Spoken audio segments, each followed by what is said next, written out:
Welcome, fellow bookworms, to Brisden. My name is Whitney, and today is the announcement for April's prompt for Genre-a-thon. So for April, it is time for spring, and the prompts for this is to either read a fantasy or a fairy tale, like retelling or inspired by whatever the case may be.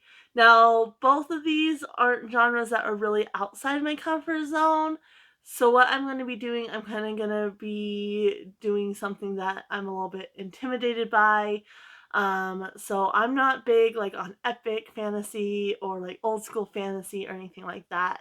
So for my choices, I'm going to be reading The Hobbit by J.R.R. Tolkien.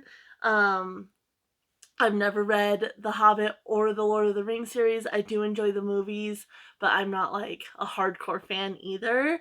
So I thought, thinking about it, I could have pulled some like more epic high fantasy type books off my husband's shelves, but I've been wanting to go ahead and read The Hobbit and The Lord of the Rings. It's just I'm kind of intimidated by them for some reason. Um, and so this is the perfect opportunity to finally pick this up. So I'm going to start with The Hobbit, and then I plan on continuing on with The Lord of the Rings later on. But that's my choice as far as fantasy goes. And then I am going to go ahead, and mainly just because I want to read this. So for fairy tale, I'm going to go with Winter by Marissa Meyer, which is the fourth book in the Lunar Chronicles. And then there's, like Levin's story, and then a kind of a collection that I'll still need to read, but those are short. And this one's over 800 pages. It's chunky, it's intimidating as well, but I do really enjoy like fairy tale inspired reads. So this is really not out of my comfort zone, other than the fact that it is really, really chunky. But I'm planning on reading this anyway because I want to finish up the series. So this one really doesn't count, but I'm going to add it on here just to kind of give myself incentive to make sure I read it. But yeah, The Hobbit is definitely a little bit intimidating to me for whatever reason.